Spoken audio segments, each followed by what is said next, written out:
आज हिंदुस्तान की सड़कों का आप नजारा देखेंगे तो बस्ती से लेकर गोरखपुर तक ये सिलेंडर लूट की नहीं बल्कि जान बचाने की आपाधापी लग रही है।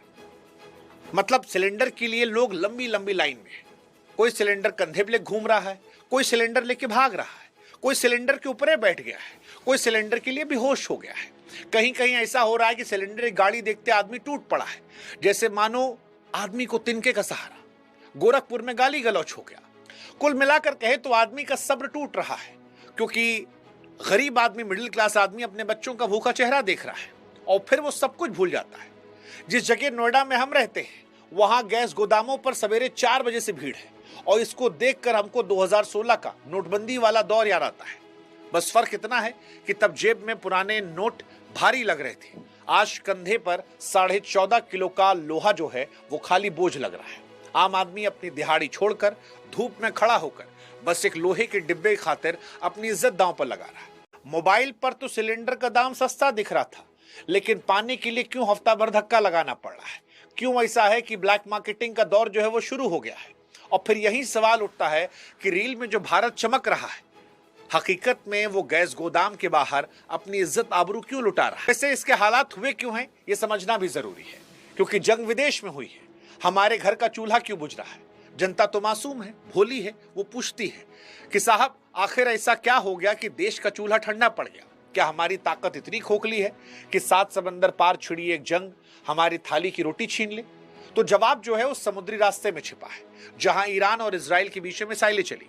इसे हॉर्मुज की जल संधि कहते हैं। हमने आपको पहले ही बताया था कि हमारा देश जितना गैस जलाता है 60% हिस्सा उन्हीं जहाजों के जरिए आता है। अब क्योंकि ईरान वाले मसले पर हमने खुलकर स्टैंड तो लिया नहीं, अब वहां पर ईरान जो है वो अपने हिसाब से मामला टाइट कर रहा है। आज एक जहाज को ईरान ने और उड़ा दिया, कई जहाज वहां खड़े हैं। तो जहाज वहां खड़े तो ना वहां से गैस आ रही है और ना यहां सप्लाई हो रही है, और इसकी बड़ी वजह से आम आदमी जो है वो परेशान हो रहा है। मिसाइल वहां गिर रही है लेकिन उसकी आंच हमारे देश में मध्यम वर्ग को जला रही है। और अब यहीं से सवाल है कि क्या अब आगे की कहानी जो है वो भगवान भरोसे है? हमारा बैकअप कहां पर है? और सवाल यह भी कि क्या जो तस्वीरें भारत में आ रही ये पूरी दुनिया की हकीकत है? क्या दुनिया भर में ऐसे गैस को लेकर मारामारी है या सिर्फ हिंदुस्तान में? तो क्या सिर्फ हिंदुस्तान लाइन में खड़ा है? इसका जवाब है नहीं। लेकिन हां, हमारे यहां की चोट ज्यादा गहरी है। यूरोप से लेकर एशिया तक वो तमाम देश जो खाड़ी देशों के तेल गैस पर निर्भर हैं आज परेशान हैं। दक्षिण कोरिया, जापान में भी हड़कंप है, लेकिन वहां का सिस्टम हमारे जैसा लाचार नहीं। वहां सरकारों के पास महीनों का इमरजेंसी स्टॉक होता है। हमारे यहां दिक्कत यह कि हमने जनता को गैस का आदी बना दिया, पर संकट के समय की तैयारी नहीं की। अब पाकिस्तान और श्रीलंका वाला बात हम नहीं करेंगे, क्योंकि वहां तो रोज का मांगने खाने का हिसाब किताब चलता है, तो उनसे तुलना नहीं करते हैं। हम तुलना उनसे करते हैं जिनको हम बता रहे थे कि हम विश्व की 3वीं सबसे बड़ी अर्थव्यवस्था बन गए। अब सवाल यह है कि ये दावे के बीच में अगर एक हफ्ते के सप्लाई टूटने पर सिलेंडर की महाभारत हो गई है, तो फिर क्या चिंताजनक नहीं है? हमारे पॉइंट ऑफ व्यू से, हमारी तैयारी के हिसाब से ये ग्लोबल संकट है, लेकिन भारत में इसे संभालने का तरीका फिलहाल नजर आ रहा है। दुनिया के बड़े देश इस वक्त वैकल्पिक रास्तों पर काम कर रहे हैं और हम आज भी इस बात का इंतजार कर रहे हैं कि जंग रुके और हमारे घर में चाय जो है वो गर्म हो, पड़ोस में जो हमारा दुकान वाला है वो हमको समोसा छान के दे। हालांकि इसमें सारी गलती उस युद्ध की नहीं है, सारी गलती सरकार की तैयारियों की भी नहीं है। एक खेला और है, काला बाजारी का खेला, जिसने मिडिल क्लास की बलि हमेशा चढ़ाई है।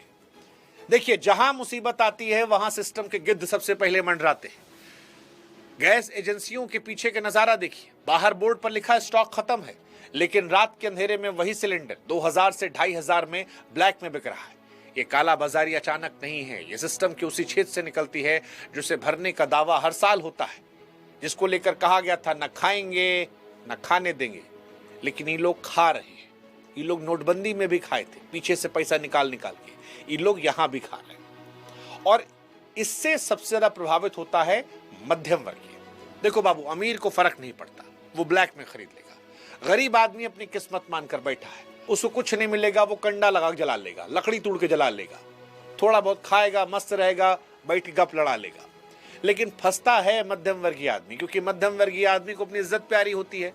ना तो वो कायदे से लाइन में लग पाता है और ना बिना गैस के घर पे मैगी खा के जी पाता है। उसकी इज्जत उस खाली सिलेंडर के साथ सड़क पर नीलाम हो रही है। उसको समझ नहीं आ रहा कि वो दफ्तर जाए या गैस की कतार में खड़ा हो जाए, बच्चों की फीस भरे या ब्लैक में गैस खरीदे। उन पिताओं की आंखों में देखे जो रात के 2 बजे सिलेंडर लेकर लाइन में खड़े हैं ताकि सुबह बच्चों का टिफिन बने।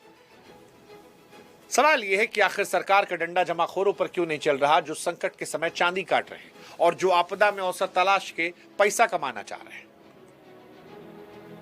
ये सवाल बड़ा महत्वपूर्ण है क्योंकि तस्वीरें जो आ रही हो परेशान करने वाली। जैसे लखनऊ में मिट्टी का चूल्हा जब दिखाई पड़ा तो यह सवाल उठा कि क्या डिजिटल इंडिया अब वापस एंशिएंट इंडिया में जा रहा है। लखनऊ से आया वीडियो देखिए। जो शहर अपनी नजाकत स्मार्ट सिटी के लिए जाना जाता था, आज वहां के चाय वाले और ढाबा मालिक फिर से मिट्टी की अंगीठी और लकड़ी का चूल्हा सुलगा रहे हैं। अब यह तरक्की नहीं है, यह इतिहास का उल्टा घूमना है। जिस उज्ज्वला योजना से धुएं से मुक्ति का वादा किया गया था, आज वही हाथ मजबूरी में फिर से लकड़ी और गोबर के उपले तलाश रहे हैं। सिलेंडर अब सिर्फ लोहे का खाली डब्बा दिख रहा है। गांव देहात में चूल्हे बरसों पहले ठंडे पड़ गए थे, वहां फिर से धुआं उठना परेशान करने वाला। हम 5G का जिक्र करते, लेकिन हकीकत यह है कि एक युद्ध ने हमें वापस फुकनी और कोयले वाले युग में धकेल दिया है।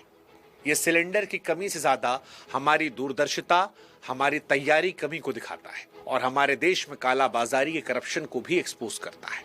और इससे भगवानों नहीं बचे। हाँ, इजराइल, अमेरिका, ईरान युद्ध ने भगवान को भी नहीं बख्शा है। कतार में सिर्फ इंसान नहीं है, भगवान के रसोई पर भी ताला लगा दिया। और यह अयोध्या में दिखाई पड़ा। अयोध्या की राम रसोई, जिस नगरी के नाम पर सत्ता का सिंहासन तय होता है, आज वहां पर वो रसोई जो भक्तों को खाना खिलाती थी, वहां ताला जड़ दिया गया है और बाहर लिखा गया है ईरान इजराइल जंग के चलते रसोई बंद है। ये हमारे पूरे सिस्टम की पोल खोलता है। ये जो पोस्टर रसोई के बाहर लगाया गया है, ये गवाह है कि हम अपनी बुनियादी जरूरतों के लिए कितने लाचार हैं। राजा राम की नगरी में आज जब गैस की किल्लत आई और भक्तों का निवाला छीना, तो फिर मन में सवाल आया कि बाबू सब सही तो नहीं है। नोटबंदी के समय गुस्सा था, अब मजबूरी में बदल गया है। अब लोग चुपचाप कतार में खड़े हैं। उन्हें पता है कि इस देश में नागरिक होने का मतलब अपनी बारी का इंतजार करना होता है। जगह जगह हर कदम पे दुनिया में कहीं कुछ हो, हम कतार में हैं। सरकार फैसला ले, हम कतार में हैं। मैच देखना हो, शौक पूरा करना हो, तो हम कतार में हैं। लौंडे के एडमिशन कराना हो, कतार में। लौंडा कॉलेज जा रहा है, कतार में। बस अड्डा जाना, कतार है। रेलवे स्टेशन कतार है। और भी जहां जहां आप जानते हो, जो विषय आप जानते हो, हर जगह कतार है। और यही सवाल है कि क्या कतार में खड़े रहना भारत में पैदा होने के बाद हमारी किस्मत है। देखो, विश्वगुरु वाला सपना तब तक अधूरा है जब तक हमारे घर की दाल रोटी विदेश की जंग के गुलाम है। जब आप गैस एजेंसियों के बाहर लंबी कतार देखोगे तो आपको चमकता हुआ भारत नहीं बल्कि वो बेबस हिंदुस्तान दिखेगा जो अपनी दिहाड़ी छोड़कर एक सिलेंडर की भीख मांग रहा है। ये लाइन सिर्फ गरीबों के लिए है। अमीरों के घरों में तो डिलीवरी अभी भी चालू है। अगर ये कालाबाजारी नहीं रुकी तो दुनिया में फजीहत तो होगी होगी इंसान की। आम आदमी भी जो है वो बौखला जाएगा। खाली पेट न देशभक्ति के नारे अच्छे लगते हैं, न युद्ध के बहाने। सरकार से हमारी गुजारिश है, कृपया थोड़ा सा काला बाजारी पे रुकिए और जो 2-4 फोन लगाना है लगाइए। थोड़ा जनता को आराम दिलाइए। मतलब हमारा समोसा हमको ना मिले हमारे पड़ोस वाले के यहाँ से चल जाएगा, हम बर्दाश्त कर लेंगे, लेकिन बाकी देश में दाल रोटी पानी तो मिले।